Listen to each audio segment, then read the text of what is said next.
जैसा कि आपको मालूम है कि 3 तारीख को सुबह एक शिक्षिका थी शिवानी वर्मा जो स्कूल के लिए अपने जा रही थी फारबिसगंज से कन्हेली के लिए, तो उनको खाबदा के पास गोली मार के अज्ञात अपराधी कर्मियों द्वारा हत्या कर दी गई थी।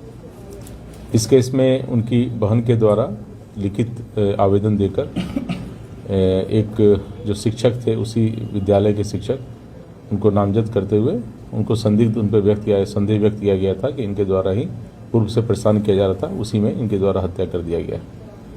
हम लोग के द्वारा जो टेक्निकल है और सीसीटीवी फुटेज वगैरह है उसके पूरी तरह अध्ययन किया गया।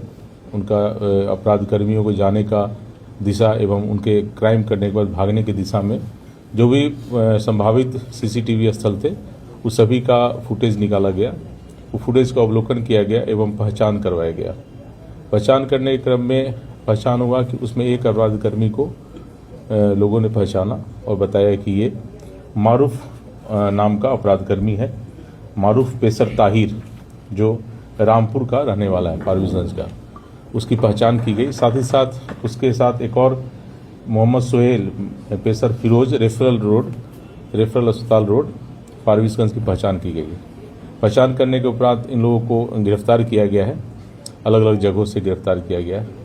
गिरफ्तारी के उपरांत इनसे पूछताछ की गई तो इनके द्वारा स्वीकार किया गया कि हाँ, इन्हीं के द्वारा 3 तारीख को उस जगह पर जाके FZ यामाहा मोटरसाइकिल से वो गए थे और उनके द्वारा उस शिक्षिका की हत्या कर दी गई थी।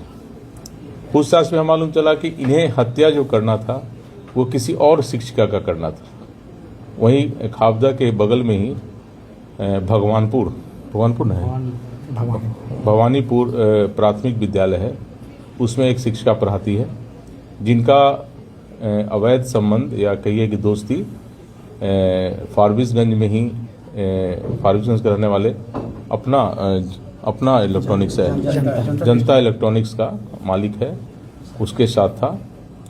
उसी की पत्नी के द्वारा ये राजा नाम के अपराधी है जो रामपुर का रहने वाला है, उसको सुपारी दी गई थी 2 लाख का कि हमारे पति को वो बातचीत दोस्ती रखती है, उसे रास्ते से हटाने के लिए।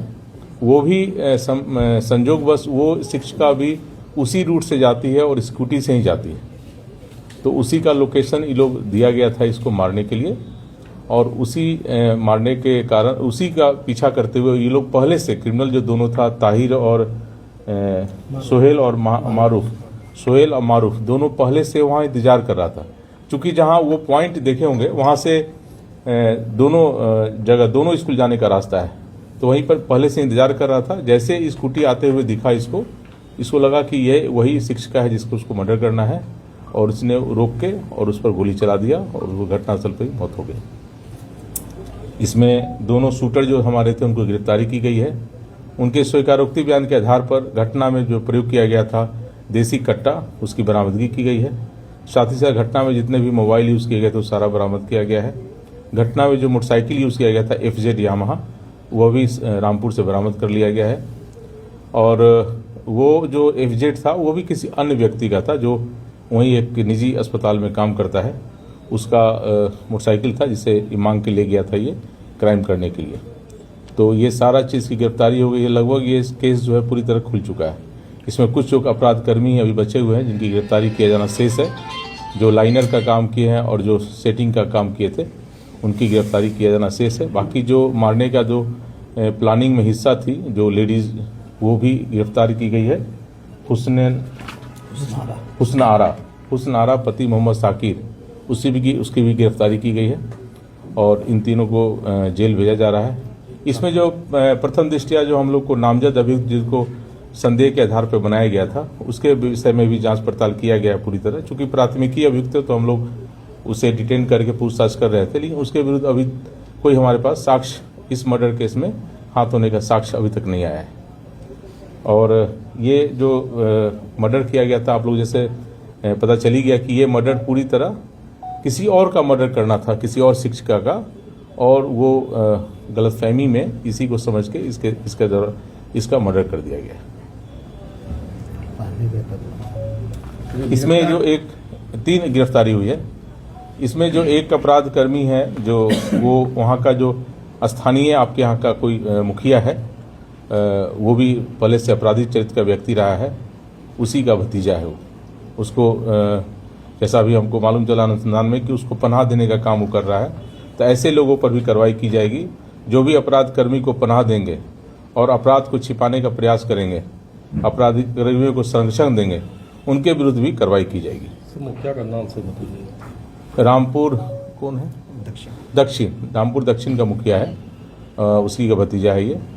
और मुखिया प्रतिनिधि है। हाँ, मुखिया प्रतिनिधि है, तो उसके विरुद्ध भी हम लोग जांच कर रहे हैं कि उसका क्या रोल है इस क्राइम में और किस तरह से क्रिमिनल को बचाने का प्रयास किया जा रहा है उसके द्वारा।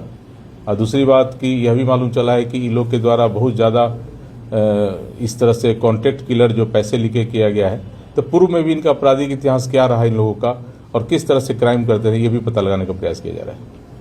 धन्यवाद। 3 लोगों की गिरफ्तारी हुई है। 2 जो आपको सीसीटीवी फुटेज में दिख रहे हैं, दोनों किलर जो शूटर हैं उनकी गिरफ्तारी हो गई है और एक जो जिसने पैसा दिया था मर्डर करने उसकी गिरफ्तारी हुई है। बाकी जो लाइनर है वो उसकी गिरफ्तारी होना शेष है बस। नहीं, गिरफ्तार टीचर अभी हम लोग के पास ही था, लेकिन वो रिलीज ही है क्योंकि उसके विरुद्ध कोई एविडेंस नहीं आया। हम लोग पूछताछ के लिए, चूंकि नेम्ड एक्यूज्ड हुआ था, तो हम लोग उसको पूछताछ कर रहे थे, लेकिन उसके विरुद्ध अभी हमारे पास कोई साक्ष्य नहीं, इस घटना में शामिल होने का साक्ष्य नहीं। शिक्षिका की बहन भी कोई ये आरोप लगाई थी ना कि जो मेरे या कोई उसी के बारे में बोल रहे थे। नहीं सर, उस शिक्षिका की जो मृतका थी उसकी बहन जो मिसलीड की पुलिस को। नहीं, मिसलीड नहीं, उसको मिसलीड नहीं बोला जाता है। एक्चुअली जिसके परिवार मरा है वादी पक्ष है, तो उसको जो भी संभावित संशंकित रहता है, जिस पर भी संदेह रहता है, उसका नाम दिया जाता है। उसका पुलिस की ड्यूटी रहती है, पुलिस की कर्तव्य रहता है उसके विरुद्ध साक्ष्य संग्रह करे और कार्रवाई करे। तो हमारे पास उनके विरुद्ध कोई साक्ष्य नहीं आया, हमारी ड्यूटी है। लेकिन उन्होंने संदेह व्यक्त किया था, उन्हें चूंकि पूर्व से मृतका और जिसका नाम दिया गया है उसके बीच में अनबनी कुछ हुई थी, पूर्व की घटना कुछ ऐसा हुई है जिसके कारण वो उनके द्वारा वो नाम दिया गया था।